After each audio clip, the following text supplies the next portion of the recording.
what we're developing is a really, really accurate blood test so that when that woman is showing up right at that first appointment, right, she's getting a blood test that can help guide her care to the right physician, to the right specialist, to the right surgery much, much faster, and help really increase that time to survival. Today's guest is Oriana Papin-Zoghbi, a biotech entrepreneur on a mission to transform women's healthcare. As the CEO of AOA Dx, she's tackling one of the biggest gaps in medicine, early detection of ovarian cancer. But Oriana's journey isn't just about science and innovation. It's about resilience, adaptability, and defying expectations. While 8 months pregnant, she bravely navigated Y Combinator, gave birth 4 weeks before demo day, and managed to pitch and raise $5 million while caring for a newborn. In this interview, she candidly discusses the challenging period, the support system that sustained her, and her efforts to find a balance between motherhood and the demands of a rapidly growing startup. We also dive into the brutal fundraising landscape of 2023, how she navigated the Silicon Valley bank collapse while keeping her company afloat, and why she's relentless about pushing for real innovation in ovarian cancer detection. Her story is more than just about business. It's about breaking barriers. Let's start the show. Oriana Papin, thank you for being on. Excited to talk. Really great to be here. Thanks, Marcus. Well, I want to dive in because this is sort of relevant to me personally. My wife had our first baby, and only baby, 2 years ago. And it sort of resonated with me because I know I want to talk about AOA Dx. I think there's a number of other prior companies that you've been involved with as a founder, leader in that shaped your journey. But I find the confluence of having a child and fundraising at the exact same time something I could not stop thinking about. So I wanted to just jump in and also just to note that who you were raising from and who you're presenting to, I think is a really important thing. So I'll let you run with that, but I'm super excited to hear about that process. Yeah, digging right in. So when I started AOA, I co-founded the company. I was not pregnant and did not have on my horizon to think, let me have a baby now, just as I'm starting this company. The best laid out plan, don't ever go to plan. So I'll start by saying it was not my intent to get pregnant and have a baby while I was raising my first round of funding. That's just the cards that I ended up being dealt with. And it was no easy feat, but I will say it was masked under the COVID time where I looked like this for most of the time and I wasn't on the road. Nobody knew I was pregnant until well after I had had my baby. That was the benefits of sort of being in this remote world. I didn't have to travel for so many investor meetings. And so it was interesting. The biggest impact we had was we ended up doing Y Combinator.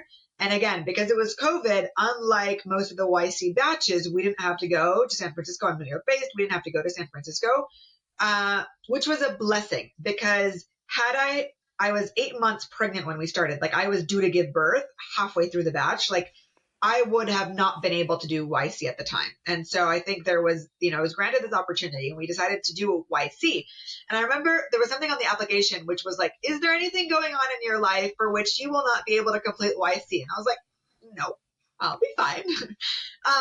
And so we ended up doing it and I had my baby the last 4 weeks of YC, and I had a really incredibly supportive YC partner, Serbi. She sits on my board today, who gave me plenty of options of like how I could go on and either do demo day or postpone my demo day. Like there were options of given to me. But in the theme of resilience, I was like, no, I think I can do this, and I also have the best co-founders. So I ended up having my baby about 4 weeks before we pitched demo day. And we could talk about how I had a plan for that, but I had a plan for that.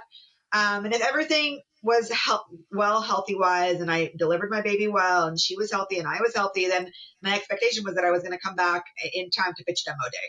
And thankfully that ended up happening. And again, we were online. So I ended up pitching demo day with a 4-week-old, and raising $5 million off the back end of that a couple months later. So it was wild. I come from like a Hispanic, Middle Eastern background. So it's very common to have like multi-generational homes. I called in my entire family. Like I'm talking my mother, 5 aunts, like everybody came to my 2-bedroom apartment and was helping me. Friends and like, we called in all of the reinforcements. And yeah, I ended up raising $5 million and then continuing to build the company after that. And now I will say this, having a toddler plus being back in the world of like traveling, I think is harder than like a newborn in the comfort of the remote world. So it's different and it's hard all the time. But I found a way to make it work. Each of those is no small feat, but to do them at the same time, I think is considerable. So I think it's worth noting that what year was this that it took place? 2021. So still mask wearing. I'm assuming the delivery process was under lock and key type of situation because of Thankfully, my husband could be there. I wasn't part of the ones where like not even your partner could be there, but it was like only my husband could be there. Nobody could visit. Everybody was in masks. My family that came to town to help had to quarantine for a few days before they could come and be with the baby and help with us, and then quarantine back on the way back out as well. So it was like a really heightened health wise all around us. Yeah. So I started to see my friends. I'm probably among the later of everyone who started to have children, but I started to witness a little bit more of it. If I'm going to be completely honest, I think early in my life, I was probably part of an older line of thinking, completely oblivious to really what the challenges for women, and to see that unfold, I guess,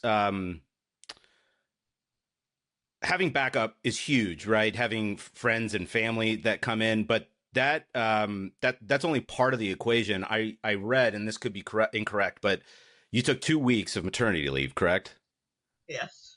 So, and I want to just I want to be clear that I don't recommend it. It was my circumstances. I'm not promoting no maternity. Well, look, I mean, you sink or swim, right? I mean, this company is your baby as well in a professional setting, and you devote a considerable amount of your energy toward it, and it's not, you can't just abandon it. I think it's difficult for people who are, in a traditional salaried role where either they're checking boxes or they need to do a certain sequence of steps and they're solving within these confines.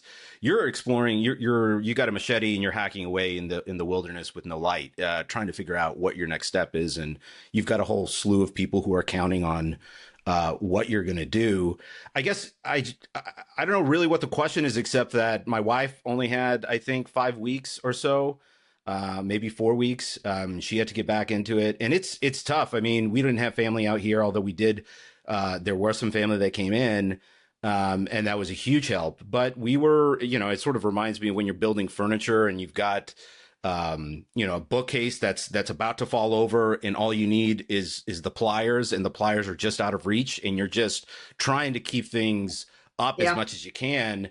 What's your take on, I guess, I mean, this is a broader sort of question, but I know that a lot of companies sort of roll their eyes at the maternity leave. How do you, I guess, balance that approach, especially as a founder, and the responsibilities you take, and a testament to your team, right? That you had good co-founders and a team around you that helped to support that.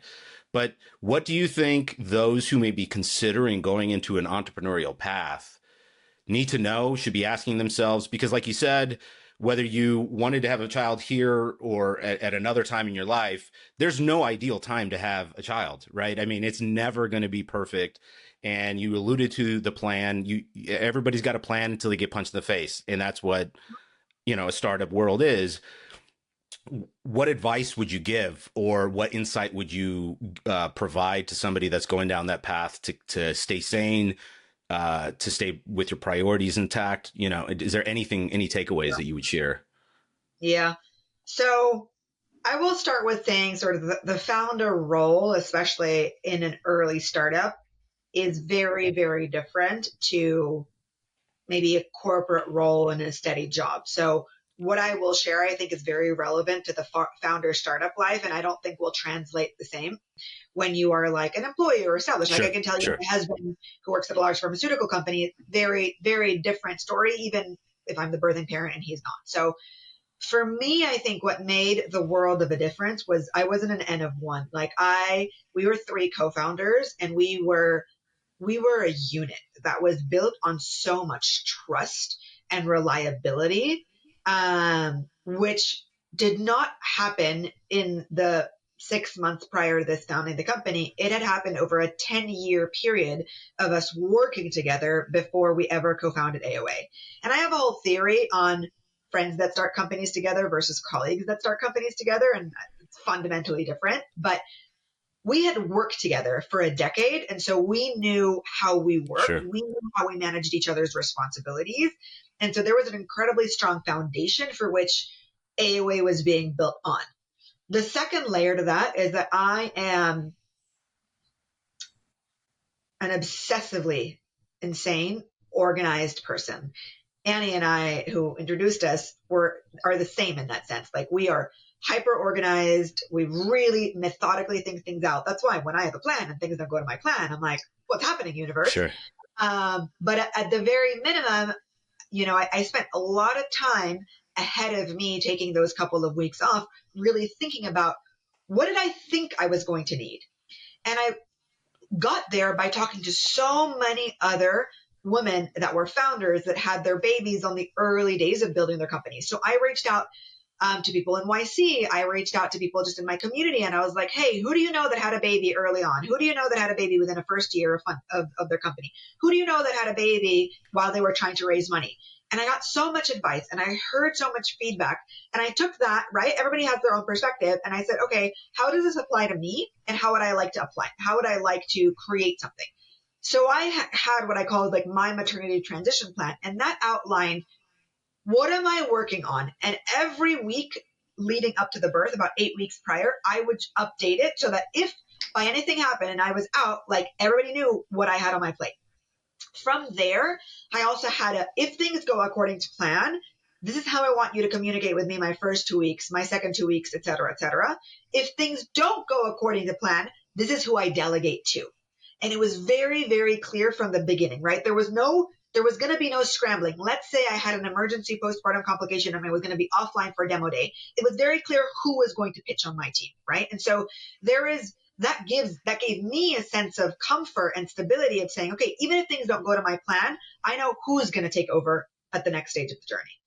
And then the third part is asking for help, right? Whether it was that part of advice or asking for family, like really asking for your partner, whatever your circumstances can afford you. Like, we didn't have the money to have a night nurse or to, have full-time round-the-clock care. Like, that wasn't an option for me. But I have an aunt who lived not so far away who could move in with me literally for 3 months and help. So it's having the comfort to make that ask and realize like you don't have to do all things. And I think the guilt comes more when you're a mom. Like, as a mom, you don't have to do all things, right? And I learned this kind of along the journey, especially now that my daughter is older, that for me, motherhood has become about quality of time rather than quantity of time. Sure. Like, I will never win the game in quantity. I will never. But I try to be purposeful from a newborn to toddler age as to when I spend time with her, what do I do with her? How do I dedicate that time to her? How do I try to limit my screen time with her? How do I actually am not that parent that's constantly on their phone around them? So I think those little things ended up adding up, right? In an ideal world, I would not have taken a couple of weeks. Like, I wish I had taken more time. By the time my co-founder went on to have her baby, thankfully the company had grown to close to 20 people that she took 3 months of maternity leave. Yeah. By the time my co-founder, Alex, his wife had his baby, he was able to take 3 months. Like, we ended up standardizing leave at the company. And I hope that by the time I take my second, right, we'll see, but I hope that I can take, a little bit more time. But that's what it's different, right? 1 year in, not even, like 9 months into starting your company and raising money for the first time when you're all kind of living off of your savings. It's so hard to juggle both in like an ideal way. For sure. Well, I want to talk a little bit about obsession, because that's a very common theme among many people that I speak to that are leaders and founders. But before we move on, I really want to dive into your presentation of Y Combinator. Y Combinator is not anything to scoff at. I mean, that's a pretty prestigious opportunity that not everybody can say. and just to present, right? And then to actually be awarded investment is something different. So I wonder if you can just share with us what you were like leading up to it, how you put the presentation together, what that process was like, what your state of mind was, and sort of what took place after that. Yep. So the YC program is about 3 months. And it really is guided to the first 2 months are building and the last month is working on your narrative. Let me interrupt for 1 second. Can you give a brief background on Y Combinator for those who may Yeah. not be familiar? Yeah. So to start from the top, Y Combinator is an accelerator, and it claims to be one of the top accelerators in the world, which I would agree with. Primarily focused at founders that have really early ideas that have probably never raised money before, to give you this like accelerated program of get shit done in a small period of time to prove that your idea is more than just an idea, and go out and raise money on the back of that. And so you are in cohorts, and then you're in batches, and then inside your batch you have your own section. So there's a small group of you that are working within the same world. For us, it was diagnostics and devices because we were on the healthcare side.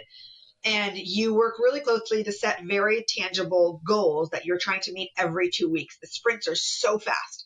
So you're working so hard overnight, like overtime, to make sure that you can accomplish what you want to accomplish in the first 8 weeks. The program's about 12 weeks. So the first 8 weeks, we really define what is it that we want to accomplish? How do we show that our idea is more than an idea? And then the last 4 weeks was going to be the time that we were going to be building the deck. Except those were exactly the weeks that I was having the baby. So I had a high level idea in my mind. And so in those 4 weeks, and by the time it was time to start working on the deck was exactly when I was going out to have my baby. So I left my co-founders, Anna and Alex, sort of really clear on the vision. Remember, the YC pitch itself is 1 slide and 60 seconds. It is insane how much you overthink 1 slide and 60 seconds. But off of the back of that, you need a few more slides for like the follow-on conversations that ensue. Sure. And so we came back and had to, like, with a record turnaround time, drill down to what it is that we wanted to say. And it was so much iteration. It was so much iteration with our batchmates. It was so much iteration with each other. It was recording videos and practicing, and again, getting obsessed with what this 1 slide was going to look like and what my exact words that we're going to say. Like, I rehearsed so many times that I had those 60 seconds of words memorized in my brain. And getting to the point where, like, you were choosing every word so carefully till you felt that you were putting your best foot forward. So then I come from a sales background, so I have a lot of experience, and I would say comfort pitching and telling a story. Sure. And like getting up in front of people. So I don't struggle as much with like performance jitters. And this again was easier because I was behind a screen and not standing up in front. My co-founder flew in. So it was really nice. We were in the same room, and you have like this ticker coming up, and you have all this behind the scenes production, and like you're being queued up to go on. And that's kind of when the nerves start to ramp up. And so I ended up pitching my 60 seconds. And then the minute you hang up, there's this ticker of how many people like your presentation.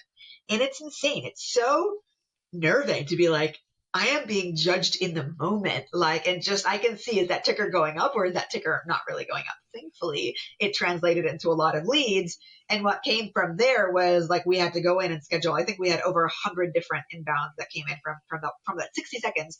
And then you have to go and like, schedule meetings with all of them or vet them and say, who's the right fit, who's not the right fit. So it was like a high pressure cooker situation. It doesn't end when you pitch, like you have to close the money. When we closed the money, I think we took a moment of like sigh of relief. Okay, we have the money in the bank. But that even can't last that long because now you have to spend the money effectively in order to hit milestones before you run out of money again. So there's no real like, oh, I'm chilling now, I got money in the bank. Like it's been almost 5 years and that has yet to happen in the existence of AOA. I don't think that ever really happens if you're being true to the vision, right? But I do want to talk about raising capital because it's super exciting to have interest. And when you first start getting that interest, you think, okay, we got something here, we're going to go forward. And, you know, a lot of that interest can be looky-loos. A lot of that interest can be not ideal. And I'm just wondering if you could share a little bit about how you viewed identifying strategic partners, what came forward as you were talking to people, and what identified as, you know, standout good partners, and why those who were not didn't fit. Yeah. So this is a little specific to Y Combinator, but Y Combinator specifically attracts a huge range of investors. Everything from angel investors, so individual who invest their own money, all the way to investors that are real generalists that invest in everything from chatbots and SaaS to like drug and therapy. So really, really generalist. And then you have specialist investors, some that only invest in tech, some that only invest in bio, for example. So the first thing we had to do was really understand who everybody was, right? And make sure that we were not biasing anything because, maybe, generalist investors would never be interested in something as technical as AOA. That's not fair. So the first thing we did was sort of anybody that was only a tech investor that had never invested with bio probably was not going to be the right fit for us. Right. We could have been like the one exception, but like the bar to get through would have been so high. So we maybe didn't prioritize that area. So where we focused was who has a deep rooted understanding in what we're doing and who matches that with a deep rooted interest and mission in what we're doing as well. So really those that are aligned and have expertise in what we're doing. And then I would say we very equally spoke to angel investors as well as to fund. Those angels, some of those are your most earliest believers. Those are the ones that give you money basically on you and the team, that help fill up your round and eventually end up swaying the others to come on because all of a sudden your angels are, taking up a good chunk of the round and now others want to play. It's all about FOMO and fundraising. And so we really focused on understanding who we were talking to on the other side of the table.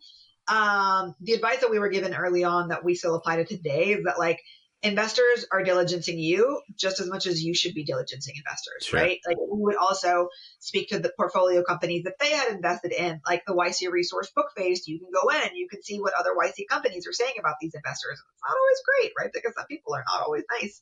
And so we really prioritize like who was mission aligned, who had expertise in our space, and who wasn't an asshole. Sorry, Yeah. I'm not sure if I can swear. Who wasn't a nice you definitely can. You be you. And that's real. There's a lot of those types of investors, and it's challenging to work with them.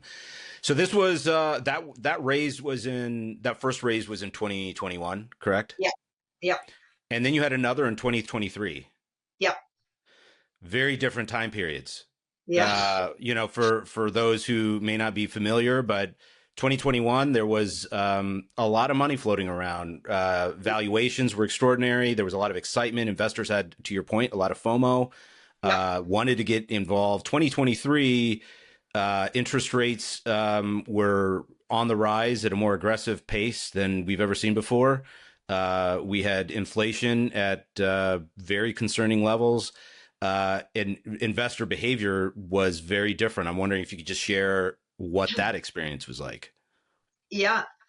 So I believe we got funded out of YC because we were a really strong bet and because people were throwing money at anything in 2021. That's just a reality, right? Yep. I think those of us that successfully raised in 2023 are a testament to which one of those bets were companies that were going to last because I saw a lot of 21 companies that just fizzled out and died, right? So for me, 2023 is like, when you're a Girl Scout and you collect like badges of things you've accomplished, like that's my badge. Like I survived 23 and I raised money and kept my business alive, right? Because also not everybody knows this, but in the startup world in 2023, Silicon Valley Bank collapsed. Oh yeah. And all of my money that I had raised out of YC was tied up in there. Oh man. For a weekend of my life, I thought this was the end. This was the absolute end of AOA. And it was so beyond my control. And there was nothing that I could do. And this is like in my head, I kept replaying, this is not how my story ends. This is not how AOA ends. Midway through that weekend, we had negotiated with some of our investors, if this happens at Silicon Valley Bank, like, will you support us to stay alive? And thankfully they would have.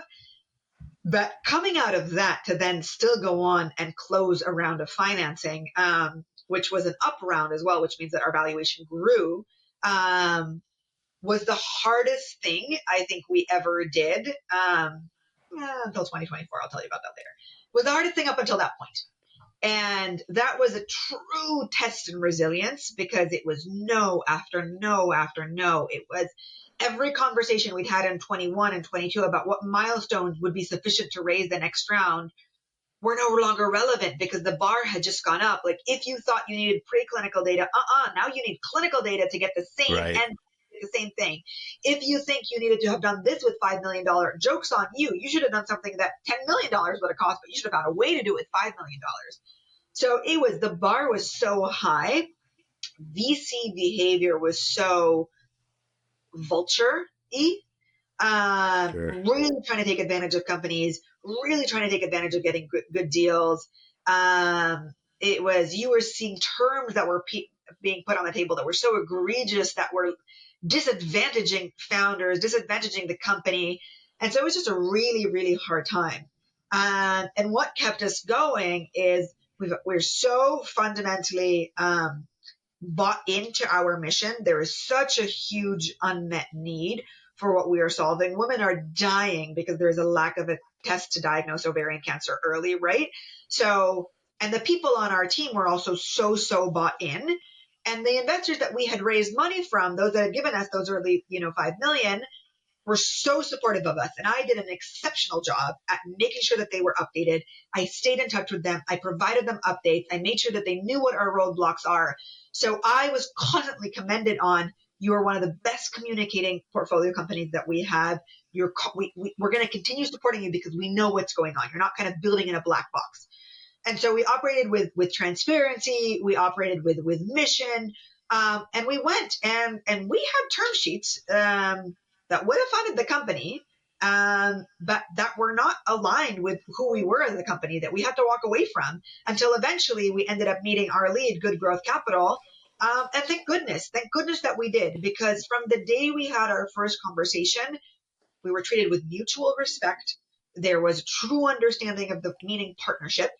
The value in them working with us went beyond just the capital, right? To this day, I'm raising a new round of financing now, and they've been value add along the way.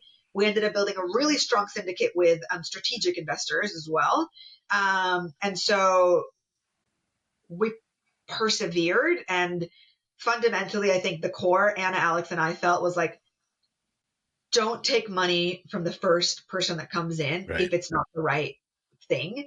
We, again, to meticulous planning, we planned for the fundraise to take time. So we weren't shoved into a corner being like, we're going to be out of money next month, we have to take this. We never let ourselves be in that situation, because we started way in advance. But yeah, it was 2023 was one of the hardest years. You say that, and then the next year is harder, but also better. So. Well, you have more resources, you have more experience, and you're probably a little bit more grizzled from prior circumstances. So you can approach it differently. Yes, but the problems are new. Like, at that point, we were up until 3 years, we were 6 people. We were getting everything done ourselves. We were working with collaborations. All of a sudden now we'd raised close to $20 million, and we need to scale rapidly. And scaling a company is it's a beast of its own. Everything broke, Marcus. Everything. The way we communicated broke. The tools, the tech stack we used broke. Like, how we were setting our milestones broke. We had to hire, and we didn't always do the best job at hiring the right people. Like, I learned that along the way. Everybody tells you hiring is the most important thing. But until you're hiring 15 people in 6 months, like, you conceptually know that, but then you're living it.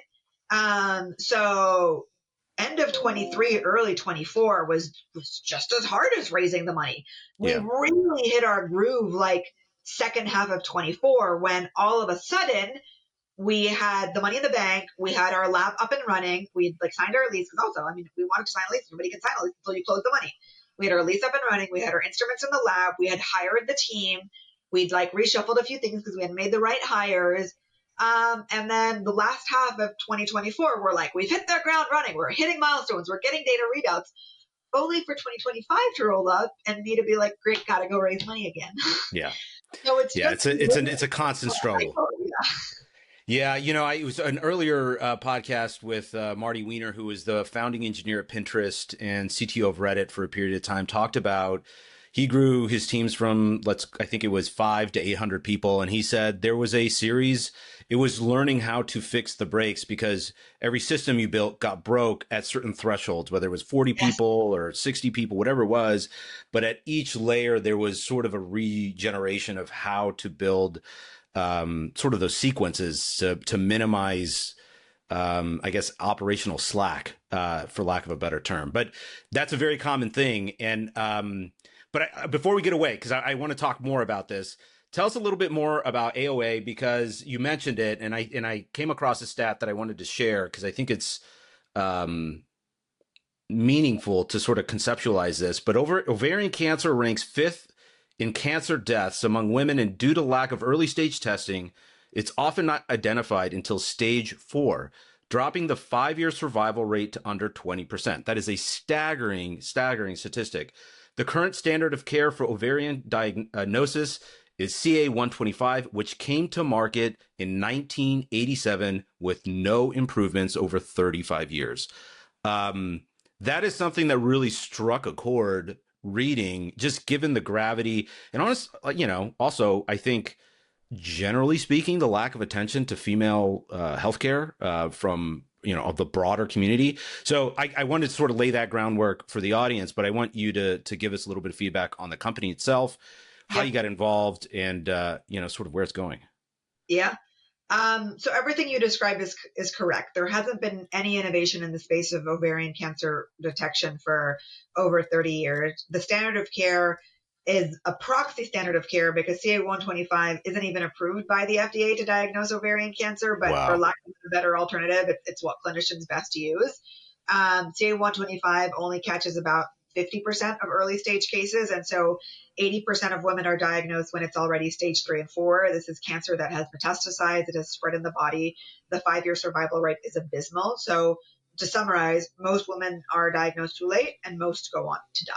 And that is not something that the healthcare community accepts with comfort, but it's become the reality. Everybody will tell you this is terrible and we wish we could do something about it.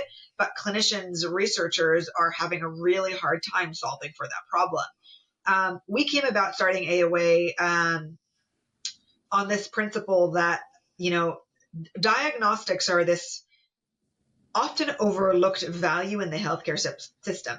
Even in the world, honestly, diagnostics became more popular with the spread of COVID and people realized how important it was to get tested for something. Sure. And that created like a micro bubble of why diagnostics are important. But there's so much more work to be done. And we can do a whole podcast on just how broken diagnostics are. But in ovarian cancer specifically, this is your perfect example of not diagnosing the disease early enough means that treatment doesn't work at that stage, right? Let's contrast that with women that are diagnosed stage 1 and 2. Their 5-year survival is 90%. So we have appropriate treatment for women if they're diagnosed early enough. We're just not diagnosing them early enough because there has been no innovation in this space that has been able to move the needle. We met with a professor in 2019, Professor Arredondo, who was looking at a new class of biomarkers, a new molecule that's circulating in the blood that showed some early potential. We got some non-dilutive funding, and we kind of explored that potential. And then, we got the money, and that's when we did like a really small study when we were in NYC, and we've been able to continuously prove this out. So basically what we're building is a blood test to help clinicians diagnose ovarian cancer when they go to the doctor complaining of these vague abdominal symptoms. So over 90% of women with ovarian cancer have vague abdominal symptoms. Bloating, changes in bowel movements, early satiety, happens more than 10 times in a given month.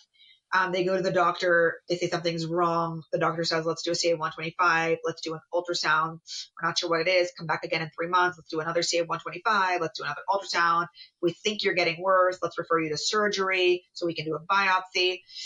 Do we think it's cancer? Let's refer you to an oncologist for the surgery. Don't think it's cancer. Let's refer you to a gynecologist for that surgery. Oh, shoot. By the time you have that surgery, on average, it takes 9 months. In the US, it's too late. So it's just this really cyclical poor pattern. What we're developing is a really, really accurate blood test so that when that woman is showing up right at that first appointment, right, she's getting a blood test that can help guide her care to the right physician, to the right specialist, to the right surgery much, much faster, and help really increase that time to survival. So because our mission is so it's so impactful, right? And there are many companies with incredibly impactful missions, but we live and breathe this every day. Alex is my co-founder's mom, is battling ovarian cancer today.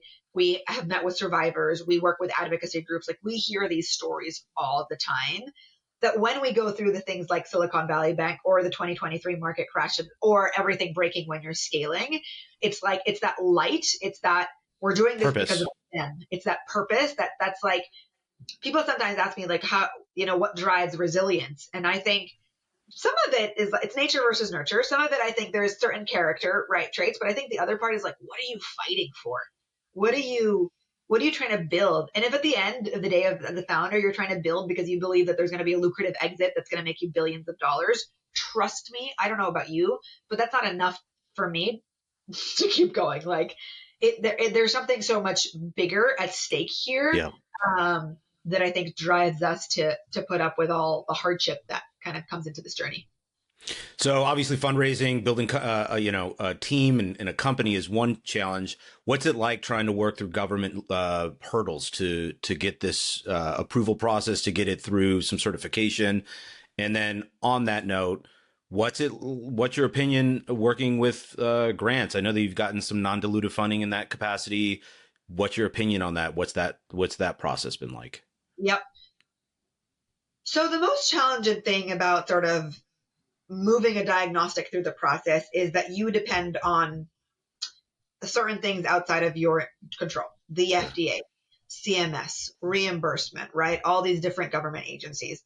The biggest challenge that exists in the world, this is not just the US, this is everywhere, is that there is no clear-cut playbook. Yeah. What's a little bit more heightened in the US is every time an administration changes, the playbook changes again.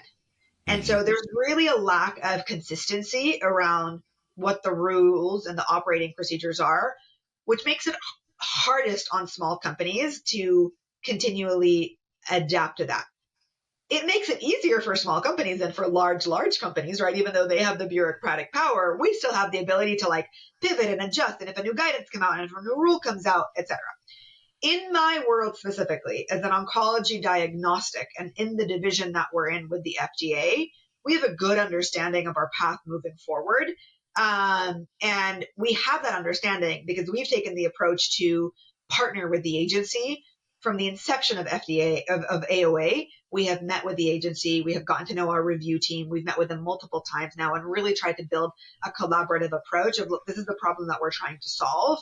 And so I think as a small company and with the mindset that we have particularly, again, we can kind of adapt to the river bends in a certain direction when certain things happen in public policy, and we can adapt with it. From a grants perspective, I'll tell you my experience. We were really successful in getting non-dilutive funding in the earliest days of AOA when we hadn't raised venture capital. After we raised venture capital, it hasn't been all that easy for us to continue to raise. I think a lot of it happened because we ended up moving out of academia where a lot of the non-dilutive funding ends up going. And now we are much more in a corporate setting, kind of we generate our own IP. We're not like tied to an academic institution as much. That's my theory on why maybe we've been less successful on the non-dilutive front. There's a trend that I've seen generally is that companies either raise much more non-dilutive funding and less VC funding, or they raise more VC funding and less non-dilutive funding. I haven't seen many companies raise both extremely well. There are obviously exceptions. But yeah, our experience has been sort of when we ended up moving towards more the VC track, we ended up getting more capital there than on the non-dilutive side. Okay, that's good. That's super interesting. I've had several conversations with different people about grants, and there's differing opinions on it, just based on the circumstance. I think there's a time and place, Sure. right? I think it's like everything. Like there's a time and place for angels investors. There's also a time and place for private equity, right? It's like where are you in the where are you in the journey, and how can they best serve you in that path? So tell us a little bit about, so you're of a different size. How many people do you have now? 25. 25, and you've got a board.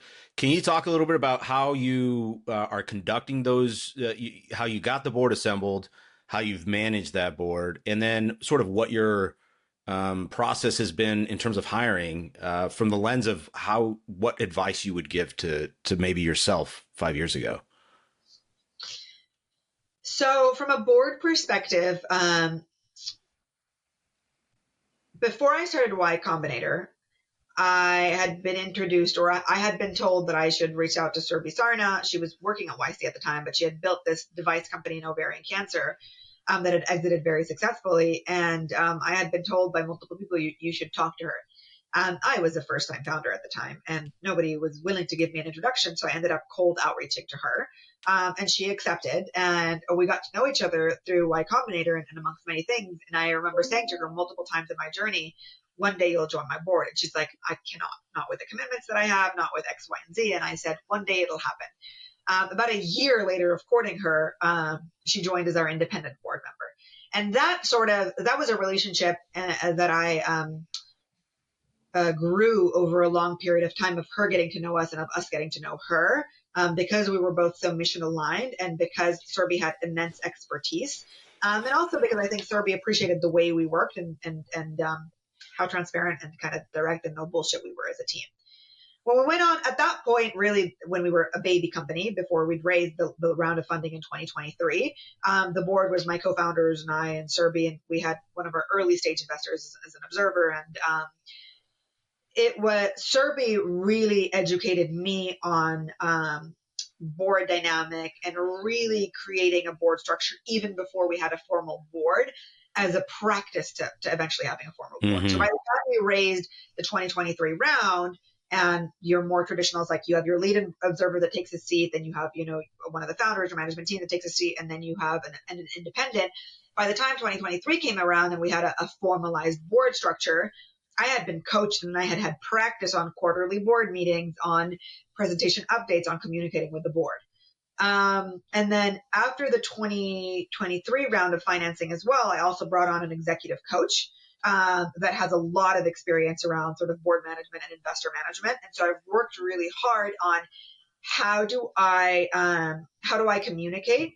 How do I communicate in the boardroom? But more importantly, which is what most people don't think about, how do you communicate outside of the boardroom with your board members and your key stakeholders? How do you cultivate those relationships?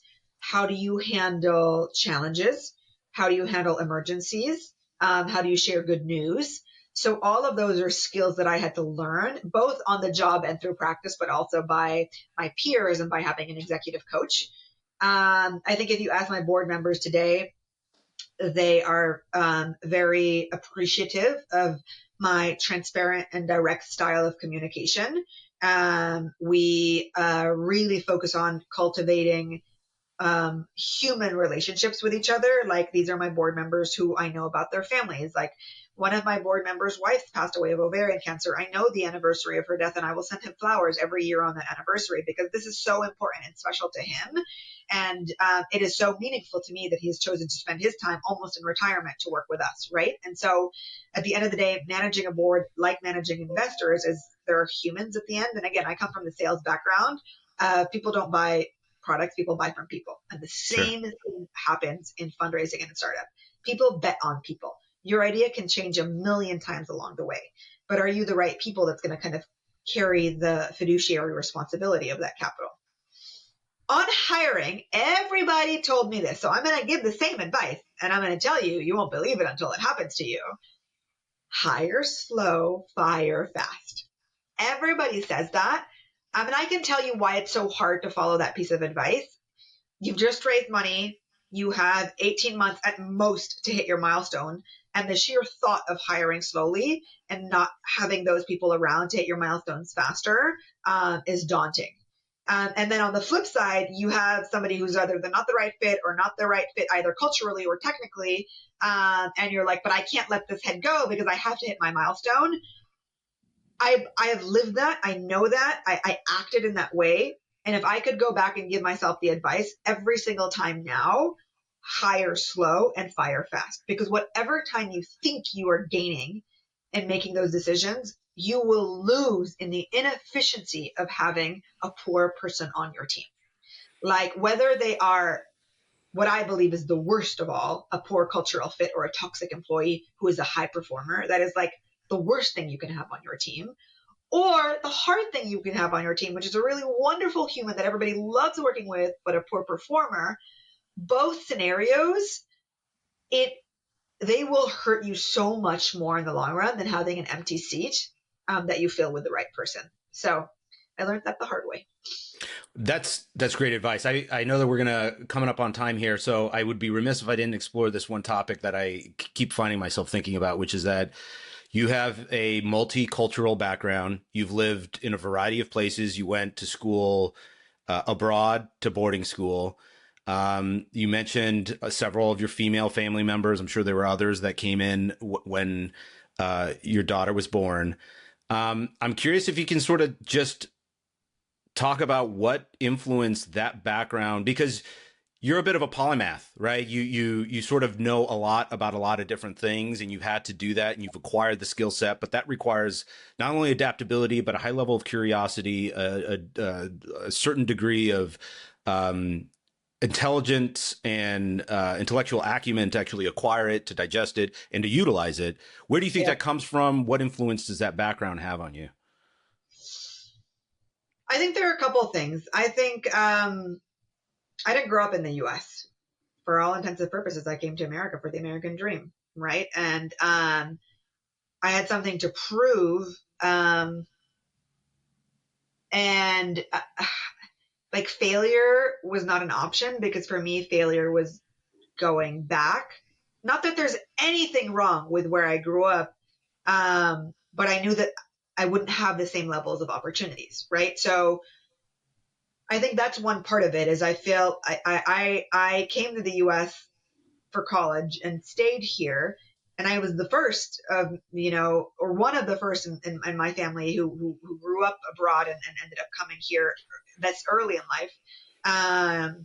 And I felt like I had something to prove, like I could make it. And right. And I think it's that chip on your shoulder that often comes with kind of being an immigrant into a country, that kind of perseveres a little bit.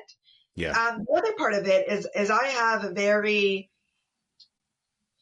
let's call it entrepreneurial, hardworking family, right? So my mom is a doctor, and she studied in Venezuela. She did her medical school in Venezuela. And by the time she met my dad was already working in Saudi Arabia. So she was a female physician who had to move to Saudi Arabia, who didn't speak a lick of Arabic. Even though she has Middle Eastern background, Middle Eastern descent, her family is also Lebanese of origin, but never been in the Middle East. And she kind of had to prove her way. She ended up being one of the most successful plastic surgeons in Saudi Arabia and starting her own medical distribution business. So I grew up kind of seeing her leave everything that she knew in Venezuela to come to Saudi Arabia to build something for herself, right? My dad was in Lebanon. He grew up in Lebanon. He grew up in a home of farmers, of olive tree farmers. He was the first to get an upper education. And for him, he had to go to the Gulf to become a civil engineer, and eventually ended up in Saudi Arabia. And so this concept of like, I have to, if what I want for myself doesn't exist where I am, then at the age of 18, I have to be willing to be incredibly uncomfortable. Actually, in my case, I was 15 when I left home to go to boarding school, because the education system in Saudi Arabia it was no longer at the standard that I wanted for myself back at the time. So much has changed in Saudi since then. But I had seen from my parents that if the cap of what you can reach here, whether it was Venezuela or whether it was Lebanon, is not enough, and you can go somewhere else to achieve that, I saw that as an example, right? So then I was like, okay, I think I want to do, actually, when I came to the US, I thought I wanted to be a doctor. So I knew that I wanted to work in the life sciences. And I was like, okay, I want to do this, right? And I want to go to America, because in America, that's where all the dreams come true. And if you work incredibly hard, that's what can happen. And so, yeah, my path changed along the way, but my mindset of like, I'm going to leave everything that's familiar to me. I'm going to give up being close to my family. It has to be worth it in the end. And worth it is subjective, but it's like, I have to feel proud of my accomplishment. And I think that's what kind of drives some of that resilience and some of that obsession, is that like, I would give nothing more than to be near my mom right now or my dad and just like raise my family there. And it's like, if I'm over here, it's to make it. Does that make sense? Absolutely.